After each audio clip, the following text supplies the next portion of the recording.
Hello, Stephanie. Hi, Stephanie. Hi, Ray and Ollie. How are you? Very well, Good. thank you. What a lovely voice you've got. Oh, thank you. You too. Yeah, it's nice. I like that. Thank you for taking time today. It's an honor to speak with you both. Okay. My first question is for Ray. This is the third biblical character you've played. How do you prepare to masterfully take on such well-known biblical subjects? Well, I can think of two I've played. I can't think of the third one. What enlighten me? What one was Would that be on Ben-Hur, the TV series Quintus that? Oh, Arius? you're right. Yes, well done. I've Thank forgotten all you. about it. What was the question again? Give me the question, huh? Sure. So now this is your third biblical character. Yes. How do you prepare to masterfully take on such well-known biblical subjects? I think it's kind of easier, and I'll tell you why, because the stories are so good, and we were lucky enough to have great writers on this show, and for me, you got a thing called the internet now, which is my little girl's taught me how to use, and I can press buttons and it doesn't blow up the computer, and you can read about your character, especially if it's a character from the Bible or from history. Right. And there's kind of medical opinions about what the man was suffering from. And so it was a great help to me in a way, because I found stuff out about King Saul I never understood. I knew King Saul was a great king. I knew about David killing Goliath, but that was about it. And so I was able to find out, that the modern medical terms for it is he was kind of suffering from a form of bipolar.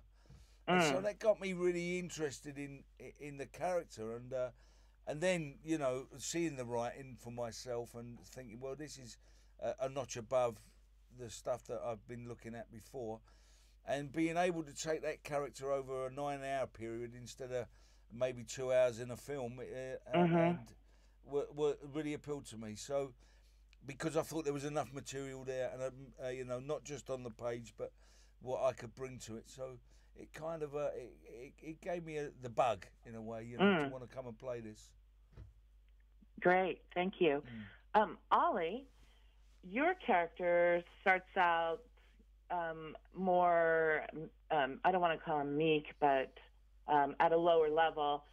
You take on a lion with a stone, and then you become king of Israel. What drew you to this character, and how did you find your character's persona?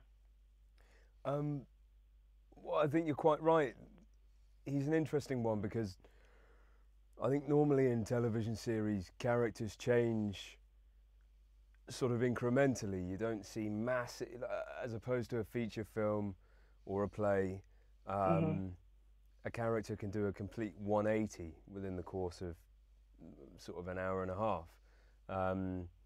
Whereas across 9 episodes of an hour long, the changes that you see in a character are quite small and quite gradual. But what is interesting about David is that he does start as quite meek and quite wide-eyed and sort of a little bit starstruck and out of his depth.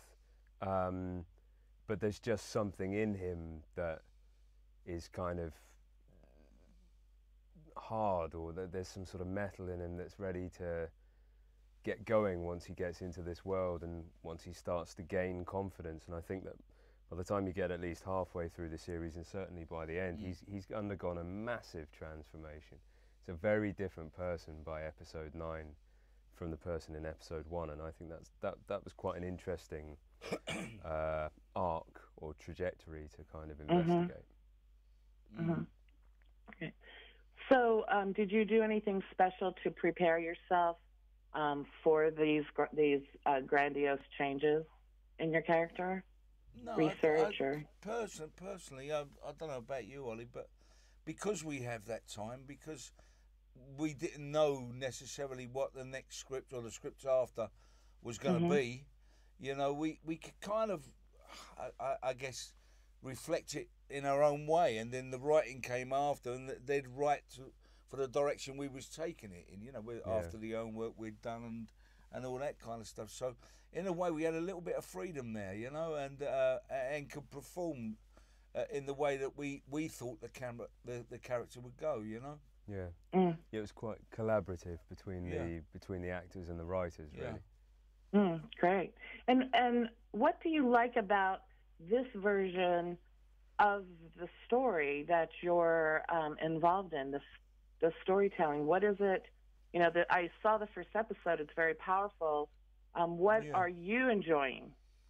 Well, I think what I really enjoyed was the actual, you know, creating the characters. Really, I mean, as Ollie said earlier on, he was talking about there's great epic stuff and battles, and you know, we've got a town. Gibeah is the size of 5 American football pitches. I heard. Yeah, and that was built. You know, we had great craftsmen working with us, great crews. You know, and some blinding directors, and the writing was great. So it was kind of easy in a way, because it felt like we was going in the right direction and we were doing it, and we was allowed to put our own stuff, and we had a say about it, you know, and we had a great reference there already, because the story is a great story, you know. And it is a great story, but I think as well, I'd just add to that, it never felt like anything was a foregone conclusion. No.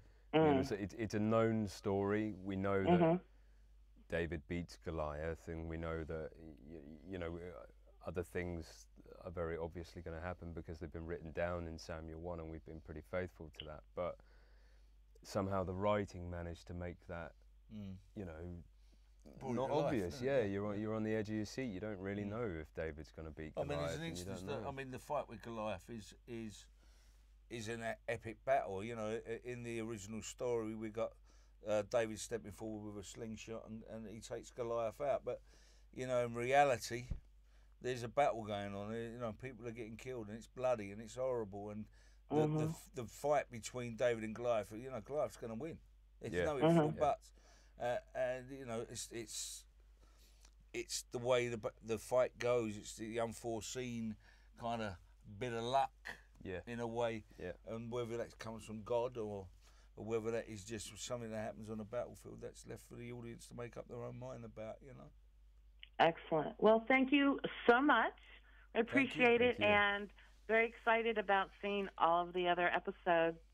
And have a great rest of your day today. Thank you. Thank you very much, my darling. You too. All right. Cheers. Bye. Bye-bye. Bye-bye.